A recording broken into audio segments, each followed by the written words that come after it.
دیکھ عائش مرتضیٰ، تیرے پاس دوسرا کوئی آپشن نہیں ہے۔ گھر کی ضرورت تجھے بھی ہے اور مجھے بھی، پھر اس قیمت پر تجھے کہیں بھی اتنی سہولیات کبھی نہیں ملیں گی۔ وہ میرے سامنے بیٹھا مونگ پھلی کھاتے ہوئے کہہ رہا تھا۔ میں نے کہا باقی سب تو ٹھیک ہے، لیکن یہ لڑکی کہاں سے لائیں گے؟ میں نے بھی مونگ پھلی کا ایک دانہ منہ میں ڈالتے ہوئے کہا۔ تو وہ کہنے لگا وہ میں دیکھ چکا ہوں۔ میں نے کہا کسے دیکھ چکے ہو؟ کیا پاگل واگل ہو گئے ہو؟ دیکھو میں کسی اجنبی لڑکی کے ساتھ ایک گھر میں کبھی نہیں رہوں گا۔ ایسا کرو تم شادی کر لو، ویسے بھی تمہارا ایک لڑکی کے ساتھ افیئر چل رہا ہے۔ میری بات سن کے فہیم نے مجھے گھرکا تھا۔ کہنے لگا تجھے کیا لگتا ہے میں شادی کر کے تجھے کباب کی ہڈی کی طرح اپنے ساتھ رکھوں گا؟ جی نہیں، میں ایسا کچھ نہیں کرنے والا۔ میں نے کہا تو میں کہاں سے لاؤں بیوی؟ کیا پاگل ہو گئے ہو یار؟ نہ نوکری مل رہی ہے نہ رہائش کا انتظام ہے، ان حالات میں مجھے تو کوئی بھی لڑکی دینے سے رہا۔ وہ کہنے لگا میرے ساتھ چلو، لڑکی میں ڈھونڈ چکا ہوں۔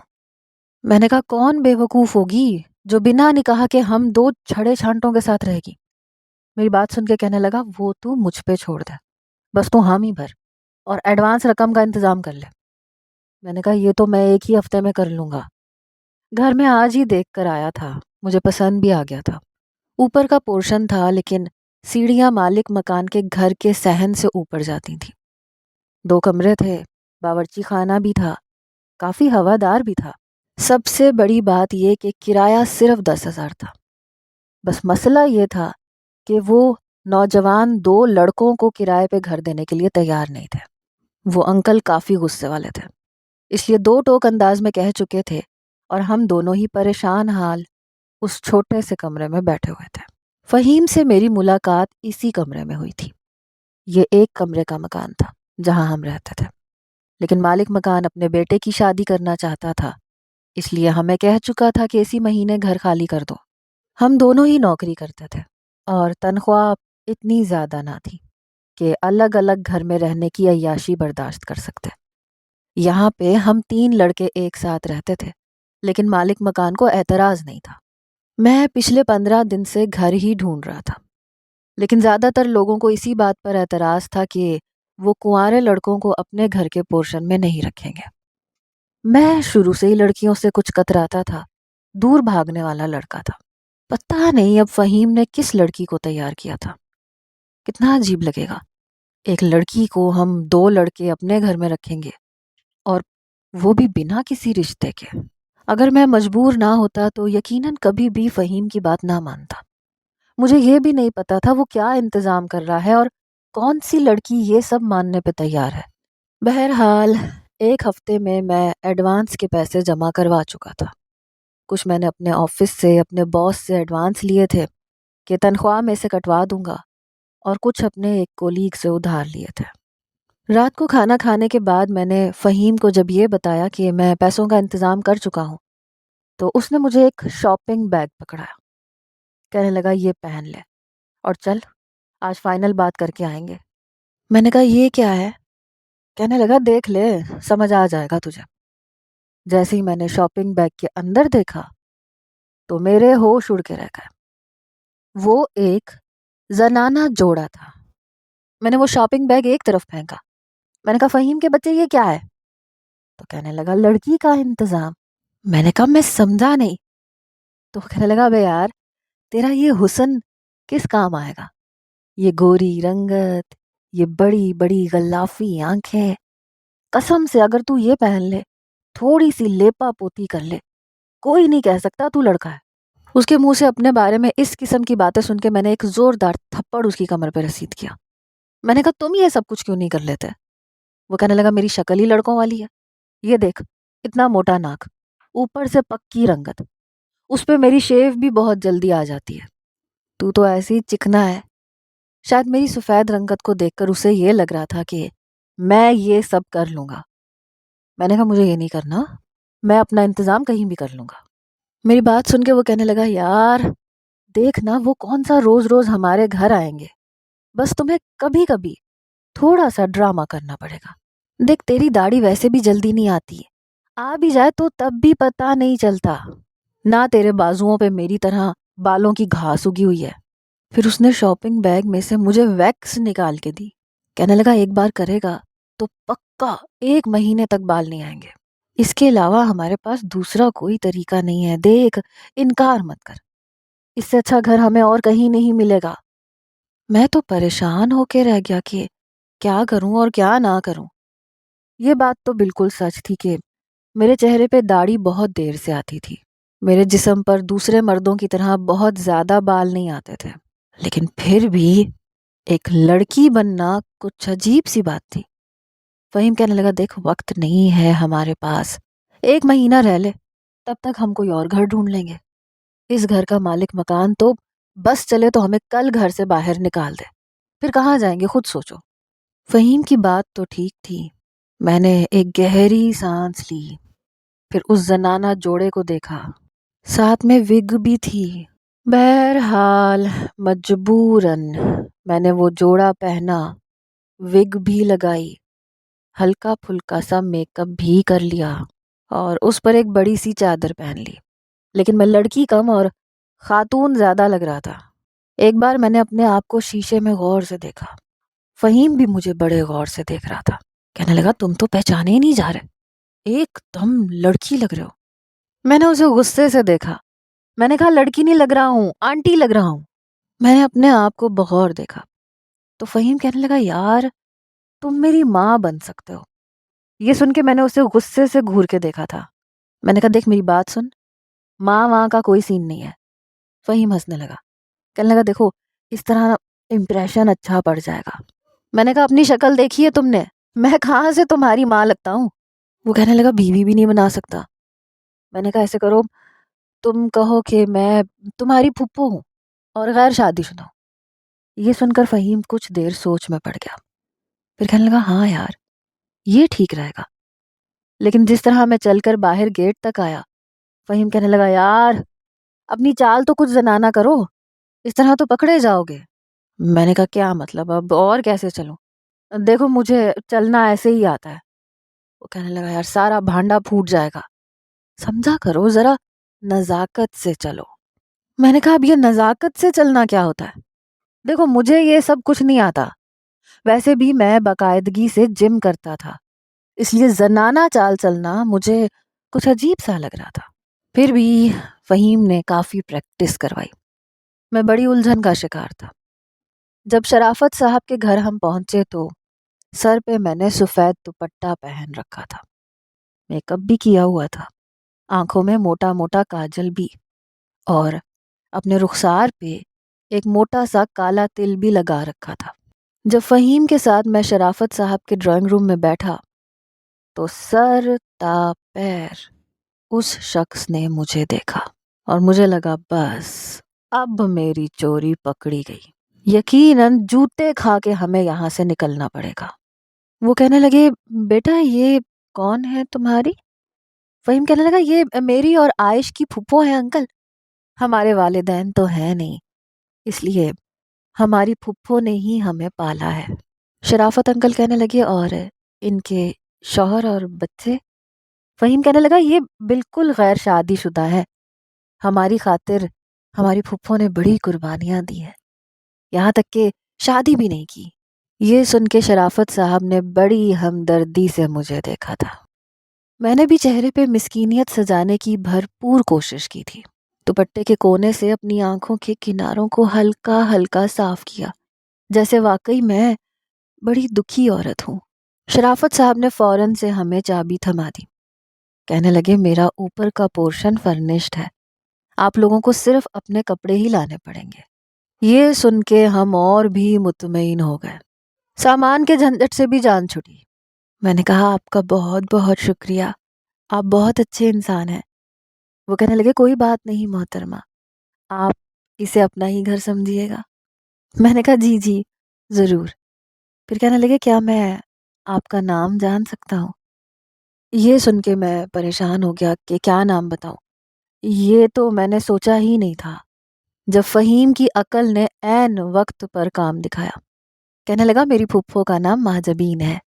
شرافت صاحب کہنے لگے، بہت خوبصورت نام ہے۔ پھر وہ کہنے لگے، وہ تمہارا دوسرا بھائی نہیں آیا؟ فہیم کہنے لگا، وہ جاب پہ ہے، وہ رات کو آتا ہے۔ بہرحال گھر کی چابی مل چکی تھی، اگلے ہی روز اپنا ساز و سامان لیے ہم لوگ شفٹ بھی ہو چکے تھے۔ عورت بننے کا فائدہ مجھے یہ ہوا کہ سارا سامان فہیم نے اوپر چڑھایا۔ میں تو بس اپنی کمر لچکاتے ہوئے سیڑھیاں چڑھ کے اوپر آ کے کمرے میں بیٹھ گیا۔ جیسے ہی اس نے سارے اٹیچی اوپر چڑھائے تو مجھے غصے سے دیکھنے لگا، پھر کہنے لگا ہڈ حرام کہیں کے، یہ نہیں کہ ہاتھ ہی بٹا دو۔ میں نے کہا تمیز سے بات کرو، میں پھپھو ہوں تمہاری، کام تو بیٹا اب تمہیں کرنا پڑے گا، آخر مجھے بھی عورت بننے کا کوئی تو فائدہ ہو۔ یہ کہتے ہوئے میں نے اپنی دونوں ٹانگیں سامنے ٹیبل پر پسار کے رکھی اور ایک انگڑائی لینے لگا۔ اس سے پہلے کہ میں دل کھول کے انگڑائی لیتا، سامنے ایک لڑکی ہاتھ میں ٹرے لیے کھڑی تھی۔ اسے دیکھ کے تو میری آنے والی جمائی فوراً سے رکی۔ میں فوراً سے سیدھا ہو کے بیٹھ گیا۔ فہیم اپنی دونوں ہاتھ کمر پہ رکھے اپنی کمر سیدھی کرنے کی کوشش کر رہا تھا، کیونکہ کافی وزنی بیگ اٹھا کے لایا تھا۔ جب مجھے سیدھی طرح بیٹھے دیکھا تو کہنے لگا تجھے کیا ہو گیا؟ میں نے فوراً سے زنانہ آواز نکالی، تمیز سے بات کرو، شرم نہیں آتی تمہیں؟ میں تمہاری سہیلی نہیں ہوں۔ میری زنانہ آواز سن کے اور میری نظروں کا تعاقب کرتے ہوئے جیسے ہی فہیم نے پلٹ کر دیکھا تو فوراً سے سیدھا ہو گیا۔ وہ لڑکی ہم دونوں کو بڑی متعجب نظروں سے دیکھ رہی تھی۔ وہ کافی خوبصورت تھی۔ کہنے لگی وہ ابا جی نے آپ لوگوں کے لیے کھانا بھیجا ہے۔ ٹرے میں باؤل رکھا ہوا تھا، ساتھ میں پلیٹیں تھیں، روٹیاں بھی موجود تھیں۔ میں نے کہا ہاں آؤ بیٹا، ادھر آ جاؤ، میرے پاس آ کے بیٹھو۔ وہ آہستہ آہستہ چلتی ہوئی ٹیبل کے پاس آئی، کھانا رکھا اور صوفے پہ میرے پاس ذرا فاصلے سے بیٹھ گئی۔ میں نے کہا تم شرافت صاحب کی کیا لگتی ہو؟ کہنے لگی میں ان کی بیٹی ہوں۔ میں نے کہا اچھا اچھا، بڑی پیاری بچی ہو، تمہاری والدہ بھی آ جاتی۔ وہ کہنے لگی میری والدہ حیات نہیں ہے، ابھی پچھلے سال ہی ان کا انتقال ہوا ہے۔ یہ کہتے ہوئے اس کی آنکھوں میں آنسو بھر آئے۔ لڑکی بہت خوبصورت تھی۔ میں نے موقع گنوائے بغیر اپنے ہاتھ سے اس کے آنسو صاف کیے۔ یوں لگ رہا تھا جیسے مخمل پہ ہاتھ پھیرا ہو۔ اس کے رخسار نرم اور ملائم تھے۔ کچھ دیر تو میں اس کے چہرے کو ہی دیکھتا رہ گیا۔ اس کے بالوں کی ایک لٹ اس کے چہرے پہ جھول رہی تھی۔ وہ کہنے لگی آنٹی آپ بہت اچھی ہیں۔ اس نے اپنے دونوں ہاتھوں سے میرا ہاتھ پکڑ لیا اور میرا دل کسی اور ہی لے پہ دھڑکنے لگا۔ فہیم آنکھیں کھولے ہم دونوں کو ہی دیکھ رہا تھا، پھر جلدی سے میرے پاس آیا، کہنے لگا پھپھو کھانا گرم کر دیں، بھوک لگ رہی ہے مجھے۔ یہ کہتے ہوئے اس نے میرا ہاتھ اس لڑکی کے ہاتھ سے پیچھے کیا اور مجھے کچن میں جانے کا اشارہ کرنے لگا۔ مجھے بڑا غصہ آیا۔ میں نے کہا تم جاؤ یہاں سے، دیکھ نہیں رہے بیٹی رو رہی ہے، 1 سال پہلے اس کی ماں کا انتقال ہوا ہے۔ وہ کہنے لگی کوئی بات نہیں آنٹی، آپ لوگ کھانا کھائیں، ویسے بھی گرم ہے یہ، میں اب نیچے چلتی ہوں، کسی اور چیز کی ضرورت ہوئی تو مجھے ضرور بتائیے گا۔ میں نے کہا جی کیوں نہیں۔ جیسی وہ کھڑی ہوئی میں بھی کھڑا ہو گیا، پھر اس کو اپنے کندھے کے ساتھ لگایا۔ میں نے کہا تم سمجھو میں بھی تمہاری ماں ہی ہوں، فہیم اور عائش کو بھی میں نے اپنے بچوں کی طرح پالا ہے۔ فہیم مجھے کھا جانے والی نظروں سے دیکھ رہا تھا، جیسے ابھی مجھے چیڑ پھاڑ دے گا۔ وہ لڑکی اپنے آنسو صاف کرتے ہوئے نیچے چلی گئی۔ جیسے ہی وہ نیچے گئی فہیم میرے پاس آ گیا، کہنے لگا الو کے پٹھے، تمہیں اس لیے اپنی پھپھو نہیں بنایا کہ تو لڑکیوں کے ساتھ چپک چپک کے اپنی حسرتیں پوری کرتا رہے۔ میں نے کہا تمیز سے بات کر بھتیجے، اگر اللہ نے مجھے ایسا کوئی حسین موقع دے دیا ہے تو تم کیوں جل رہے ہو؟ میری بات سن کے فہیم کہنے لگا دیکھو پھپھو، لڑکی سے ذرا دور رہو، اور وہ بھی مالک مکان کی لڑکی سے۔ اگر تمہارا پول کھل گیا نا تو جوتے پڑیں گے، اور یاد رکھنا میں تمہارے ساتھ جوتے نہیں کھاؤں گا۔ میں نے کہا بے فکر رہو، نہیں پڑیں گے۔ لڑکی تھی یا پھر حسن کا پیکر، میری تو آنکھوں سے اس کا چہرہ ہی غائب نہیں ہو رہا تھا۔ رات کو میں نے اپنا زنانہ لباس اتارا اور بڑے آرام سے بیڈ پہ لیٹ گیا۔ آنکھیں بند کی تو اسی حسین پری کا چہرہ میری آنکھوں میں سماس آ گیا۔ جتنی خوبصورت تھی اتنی ہی معصوم تھی، چہرے پہ بڑی معصومیت تھی۔ نہ چاہتے ہوئے بھی میری آنکھوں میں اس کے خواب سے سجنے لگے، لیکن اسے متاثر تو مجھے ایک لڑکا بن کے ہی کرنا تھا۔ صبح صبح میں جب تیار ہو کر آفس جانے لگا تو جیسے ہی میں نے دروازہ کھولا، سامنے وہ ٹرے لے کے کھڑی تھی۔ اسے دیکھ کے میرے چہرے پہ مسکراہٹ سی پھیل گئی۔ وہ کہنے لگی، وہ آپ کی پھپھو گھر پہ ہیں؟ اب میں کیا جواب دیتا کہ میں ہی پھپھو ہوں۔ میں نے کہا نہیں، پھپھو اس وقت سو رہی ہیں، وہ رات کو نیند کی دوا کھا کے سوتی ہیں، اس لیے ہم انہیں ڈسٹرب نہیں کرتے، آپ یہ مجھے دے دیں۔ اس نے مجھے ٹرے دروازے پہ ہی دے دی اور نیچے چلی گئی۔ تب تک فہیم بھی تیار ہو کے آ چکا تھا۔ میرے ہاتھ میں ناشتے کی ٹرے دیکھی اور چہرے پہ مسکراہٹ دیکھی تو کہنے لگا، مجھے لگتا ہے وہی لڑکی آئی تھی۔ اس نے ناشتے کی ٹرے میرے ہاتھ سے پکڑتے ہوئے کہا۔ میں نے کہا ہاں یار، وہی آئی تھی۔ یار، لڑکیاں کتنی خوبصورت ہوتی ہیں اور کتنی مکمل ہوتی ہیں، اب اس لڑکی کو ہی لے لو، کیا رنگ ہے، کیا روپ ہے، کیا خوبصورتی ہے۔ وہ کہنے لگا، اور کیا اس کا باپ ہے۔ یہ کہتے ہوئے اس نے میرا موڈ اچھا خاصا خراب کر دیا، کیونکہ اس کا باپ کافی سخت مزاج قسم کا تھا۔ وہ اوپر شاید اسی لیے آئی تھی کیونکہ اس کے باپ کو لگتا تھا کہ اوپر ایک خاتون بھی رہتی ہیں۔ بہرحال اس کے ہاتھ کا ناشتہ کر کے ہم دونوں اپنے اپنے آفس جا چکے تھے، لیکن پورا دن میری آنکھوں کے سامنے اس پری پیکر کا چہرہ گھومتا رہا۔ جب میں آفس سے واپس آیا تو بہت سارا پھل لے کے پہنچا تھا۔ فہیم نے جب میرے ہاتھ میں پھل دیکھا تو کہنے لگا، یار یہ آج سورج کہاں سے نکلا تھا عائش؟ میں نے کہا کیا مطلب ہے تمہارا؟ میں نے سارا پھل لاؤنج میں رکھے ٹیبل پہ رکھا تو کہنے لگا، تم جیسا کنجوس مکھی چوس اور اتنا سارا پھل لے کے آئے۔ جیسے اس نے کینو پکڑنے کی کوشش کی تو میں نے تھپڑ اس کے ہاتھ پہ مارا۔ اس نے اپنا ہاتھ فوراً سے پیچھے کیا۔ میں نے کہا ہاتھ لگانے کی ضرورت نہیں ہے، یہ سب تو میں شرافت صاحب کے لیے لایا ہوں۔ کہنے لگا کیا مطلب، تو میرے لیے نہیں لایا؟ میں نے کہا تم یہ کھا بھی لو تو تمہاری شکل یہ کالی رہنی ہے، رنگ گورا نہیں ہو جائے گا تمہارا، چھوڑو اسے، یہ سب میں مالک مکان کے لیے لایا ہوں۔ یہ سن کے کہنے لگا، اوئے میں سمجھ گیا، اوئے تو اس لڑکی کو امپریس کرنا چاہتا ہے؟ میں نے کہا ہاں، اس لڑکی کو میں اپنے ہاتھ سے جانے نہیں دینا چاہتا۔ وہ کہنے لگا، یار دیکھ، سچ کبھی بھی چھپتا نہیں ہے، اور تو جو کھیل کھیلنا چاہ رہا ہے، اگر اس کا بھانڈا اس کے باپ کے سامنے پھوٹ گیا یا اس لڑکی کو حقیقت پتہ چل گئی تو جانتا ہے نا کیا ہو سکتا ہے۔ میں نے کہا وہ عشق ہی کیا جس میں رزق نہ ہو۔ مجنوں نے بھی تو پتھر کھائے تھے، فرہاد نے بھی تو دودھ کی نہریں نکالی تھیں اپنی شیریں کے لیے، اور رانجھے نے بھی تو ہیر کے لیے بانسری بجائی تھی۔ میں بھی اس لڑکی کے کھڑوس باپ کا دل جیت ہی لوں گا۔ میں ویسے بھی مصمم ارادہ کر چکا تھا۔ میں نے ایک ٹرے نکالی، اس میں پھل سجایا اور پھر کمرے میں چلا گیا۔ پھپھو والے حلیے میں میں کمرے سے باہر آیا تھا، اور اس بار تو میں نے گلابی رنگ کی لپسٹک بھی لگائی تھی، آنکھوں میں موٹا موٹا کاجل بھی لگایا تھا۔ سج سنور کر میں نے پھل والی ٹرے پکڑی اور نیچے کی طرف چل پڑا۔ فہیم کہنے لگا، جوتے کھاؤ گے کسی دن۔ میں نے کہا منہ بند کرو بھتیجے۔ جیسے ہی میں نیچے اترا، اپنے گلے کو کھنکار کر اپنی زنانہ آواز نکالنے کے لیے خود کو تیار کیا۔ پھر جیسے ہی دروازے پہ دستک دی تو دروازہ شرافت صاحب نے کھولا، لیکن عین مصیبت مجھ پر اسی وقت ٹوٹی۔ مجھے نہیں پتا تھا کہ ان کے دروازے کے اندر جانے کے لیے اپنا پاؤں تھوڑا اونچا کرنا پڑے گا، کیونکہ دروازے کی دہلیز پر لکڑی کی پٹی لگی ہوئی تھی جو میں نے جلد بازی میں دیکھی نہیں، کیونکہ میری نظریں تو اس پری پیکر کو دیکھنے کے لیے بےتاب تھیں۔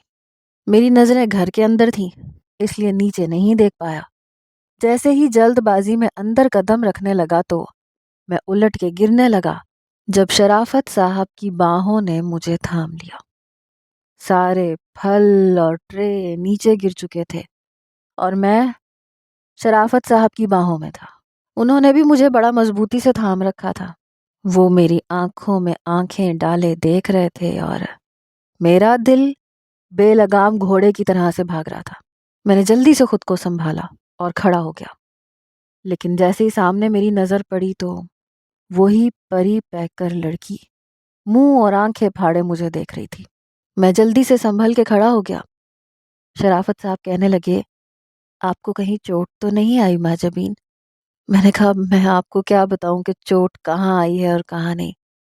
یہ بات میں نے شرافت صاحب کی بیٹی کی طرف دیکھتے ہوئے کہی تھی، لیکن ان کے چہرے پر ایک دل فریب مسکراہٹ پھیلی۔ میں نے کہا بہت بہت معذرت ہے، میں نے دیکھا نہیں اس لیے میں نے بڑی نزاکت دکھائی۔ وہ کہنے لگے کوئی بات نہیں، میں نے آپ کو سنبھال تو لیا تھا۔ پھر وہ نیچے گرے ہوئے پھل اٹھانے لگے۔ میں سامنے صوفے پہ بیٹھ گیا۔ وہ لڑکی میرے پاس آئی، کہنے لگی آنٹی آپ کو چوٹ تو نہیں آئی؟ تو شرافت صاحب کہنے لگے بیٹا کیسے آ سکتی تھی، میں نے بر وقت انہیں سنبھال لیا تھا۔ پھر کہنے لگے جاؤ اپنی آنٹی کے لیے چائے بنا کے لاؤ۔ میں نے کہا نہیں نہیں، میں بس اب چلوں گی، دونوں بچے آفس سے آ چکے ہیں، آج تو کھانا ان کے لیے میں نے خود ہی بنانا ہے، کب تک آپ لوگ بھیجتے رہیں گے، بہت برا لگتا ہے۔ شرافت صاحب کہنے لگے نہیں نہیں، برا کیوں لگتا ہے، ارے میری بیٹی میرب نے کھانا بنایا ہوا ہے، آپ پلیز بیٹھے نا، ٹینشن مت لیا کریں۔ میں نے کہا کیا کروں بھائی صاحب، بلڈ پریشر کی مریض ہوں، اب تو شوگر بھی ہو گئی ہے، اس لیے گھر کے کام پہاڑ کی طرح لگتے ہیں۔ میں دل ہی دل میں یہ سوچ رہا تھا کہ اگر کھانے کی ذمہ داری وہ حسین پیکر لڑکی جس کا نام میرب ہے وہ لے لے تو کتنا ہی اچھا ہو۔ اب آفس سے آ کے کھانا کون پکائے؟ شرافت انکل کہنے لگے آپ فکر نہ کریں، آج کے بعد آپ کا اور آپ کے دونوں بھتیجوں کا کھانا نیچے سے ہی جایا کرے گا۔ آپ کی بھلا یہ عمر تھوڑی ہے کہ آپ کھانا پکا کر اپنی زندگی کو روگ بنائیں۔ میں تو حیران ہوں کہ آپ نے اپنے بھتیجوں کی خاطر ابھی تک شادی نہیں کی۔ میں نے کہا ہاں جی ہاں، بس میں نہیں چاہتی تھی کہ میں شادی کروں اور میرے بھتیجے یتیموں والی زندگی گزاریں۔ خیر اب تو عمر گزر گئی، اب ان باتوں کا کوئی فائدہ نہیں۔ شرافت صاحب کہنے لگے ارے ارے نہیں نہیں، آپ تو ابھی بھی جوان لگتی ہیں، لگتا ہی نہیں ہے کہ جوان بھتیجوں کی پھپھو ہیں، میں تو آپ کو ان کی بڑی بہن سمجھا تھا۔ پتہ نہیں کیوں مجھے خطرے کی گھنٹی سنائی دے رہی تھی۔ شرافت صاحب کی نظروں کی وارفتگی میرا دل خوف کے مارے دھڑکا رہی تھی۔ پتہ نہیں بڈھا مجھے کن کن نظروں سے دیکھ رہا تھا۔ سچ مچ مجھے اپنے وجود میں چونٹیاں سی رینگتی ہوئی محسوس ہونے لگی۔ کچھ ہی دیر نیچے بیٹھنے کے بعد میں کھانے کی ٹرے لے کر اوپر آیا اور وہیں اس وقت سے لاؤنج کے چکر پہ چکر کاٹ رہا تھا۔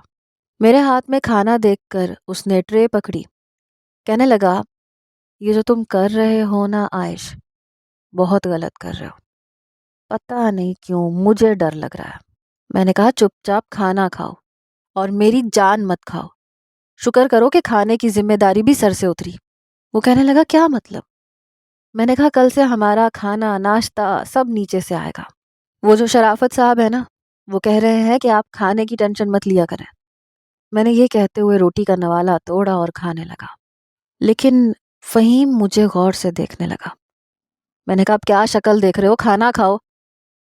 کہنے لگا مجھے دال میں کچھ کالا کالا سا لگ رہا ہے۔ میں نے کہا یار کیا ہو گیا، کچھ نہیں ہے، پیلی دال میں کالا کالا کیا ہو سکتا ہے؟ میں نے دال کا ایک نوالا لیتے ہوئے کہا۔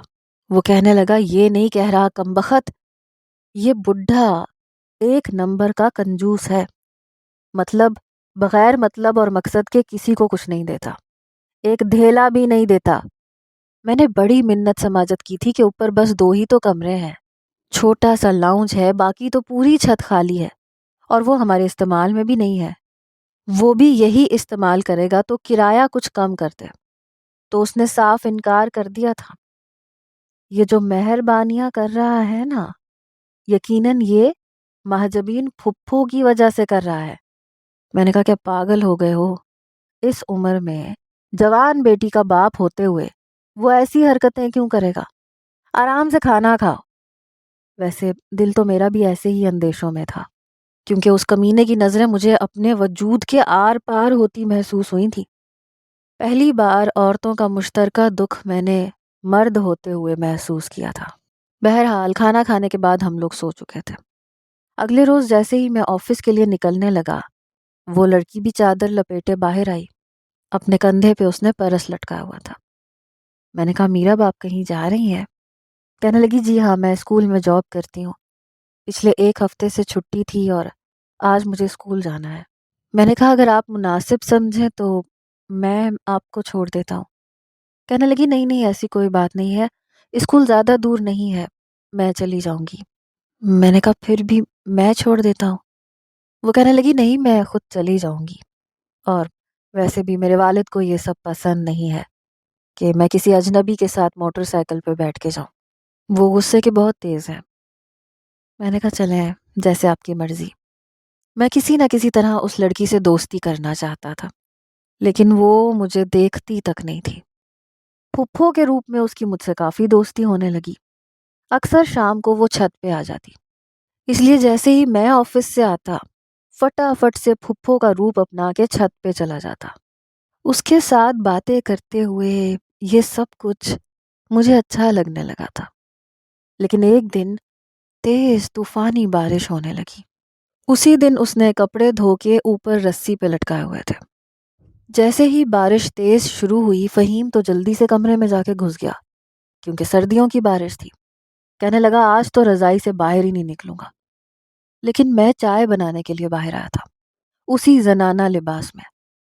جب میں نے کھڑکی سے دیکھا کہ تیز ہوا اور بارش میں وہ تیزی سے کپڑے اتار رہی تھی، میں نے سوچا مجھے اس کی مدد کر دینی چاہیے، لیکن میں نہیں جانتا تھا کہ یہ نیکی مجھے کتنی مہنگی پڑنے والی ہے۔ میں لاؤنج کا دروازہ کھول کے چھت پہ آ گیا، کپڑے اتارنے میں اس کی مدد کرنے لگا، لیکن پھسلن بہت زیادہ ہو چکی تھی۔ جیسے ہی وہ سیڑھیاں اترنے لگی تو پھسل کے گر گئی۔ یہ دیکھ کے تو میری جان نکلی۔ میں تیزی سے نیچے آیا، تب تک شرافت صاحب بھی نیچے آ چکے تھے۔ وہ روئے جا رہی تھی، اس کا پاؤں بری طرح سے مڑ چکا تھا۔ شرافت صاحب کہنے لگے کیا ہوا، کیسے چوٹ لگ گئی؟ وہ کہنے لگی پانی بہت زیادہ تھا۔ شرافت صاحب نے کپڑے سب اٹھا لیے اور میں نے میرب کا ہاتھ اپنے کندھے پہ رکھا، پھر اس کی کمر میں ہاتھ رکھا، اسے سہارا دے کے نیچے لے کے آیا۔ بیچاری ایک ٹانگ سے لنگڑا لنگڑا کے چل رہی تھی، جیسے ہی پاؤں زمین پہ رکھتی چیخیں مارنے لگتی۔ میں اس کو اس کے کمرے میں لایا، بیچاری روئے جا رہی تھی، کہنے لگی ابا میرے بہت درد ہو رہا ہے۔ میں نے کہا شرافت صاحب آپ مجھے درد کی کوئی دوا دیں، میں اس کی مالش کر دیتی ہوں، ابھی ٹھیک ہو جائے گی۔ وہ بھی بڑے پریشان تھے۔ کچھ ہی دیر بعد انہوں نے مجھے ایک ٹیوب لا کے دی، جو اس لڑکی کے ایک پاؤں پر میں نے لگانی شروع کی۔ وہ روئے جا رہی تھی، پاؤں ایک طرف سے نیلا ہو چکا تھا۔ وہ گرم پٹی لینے چلے گئے، بار بار وہ اپنی کمر بھی پکڑ رہی تھی۔ میں نے کہا پریشان مت ہو، ابھی ٹھیک ہو جاؤ گی۔ میں گرم پٹی زور سے اس کے پاؤں پہ باندھ چکا تھا۔ جب شرافت صاحب نے کہا کہ ماں جمین آپ میرب کی کمر پہ بھی کوئی دوائی لگا دیں، مجھے لگتا ہے اس کے وہاں پہ بھی چوٹ آئی ہے، اب اس کی ماں تو ہے نہیں، اس لیے اگر آپ کو زحمت نہ ہو تو۔ یہ سن کے میرے ہوش اڑے۔ میں کوئی خاتون تو تھا نہیں، بے شک وہ لوگ مجھے ایک عورت سمجھتے تھے، پر میں تھا تو ایک لڑکا، اور پھر وہ لڑکی مجھے بے حد پسند تھی۔ اسے اس طرح سے بے حجاب دیکھنا، میرا دل اس بات کے لیے آمادہ نہیں تھا، لیکن میں انکار بھی نہیں کر سکتا تھا، سچویشن ہی کچھ ایسی تھی۔ بار بار وہ اپنی کمر پکڑ رہی تھی۔ شرافت صاحب کمرے سے باہر جا چکے تھے، کمرے کا دروازہ بھی بند کر چکے تھے۔ میں سمجھ نہیں پا رہا تھا کہ کیا کروں۔ وہ کہنے لگی آنٹی پلیز میری کمر میں بہت درد ہے، آپ یہاں پہ بھی لگا دیں یہ پین کلر۔ میرے تو سچ مچ ہاتھوں کے طوطے اڑنے لگے، ہاتھ پاؤں ٹھنڈے ہونے لگے۔ بے شک تھوڑی بہت نظر بازی میں کرتا تھا، لیکن ایک لڑکی کو یوں پین کلر لگانا، وہ بھی غیر محرم لڑکی کو، میرا دل زور زور سے دھڑک رہا تھا۔ میں ابھی بھی اس کے پاؤں کی جانب ہی بیٹھا ہوا تھا۔ وہ کہنے لگی آنٹی پلیز مجھے بہت درد ہو رہا ہے۔ میں اٹھ کے اس کے پیچھے بیٹھ گیا، لیکن جیسے ہی اس کی قمیض کو ذرا سا اوپر کیا تو اس کی دودھیا رنگت مجھے پاگل کرنے لگی۔ میں نے فوراً سے آنکھیں بند کر لی۔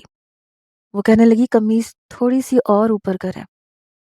یہ سن کے میری جان نکلی تھی۔ اگلے ہی لمحے جب میں نے آنکھیں کھولیں تو میرے جذبات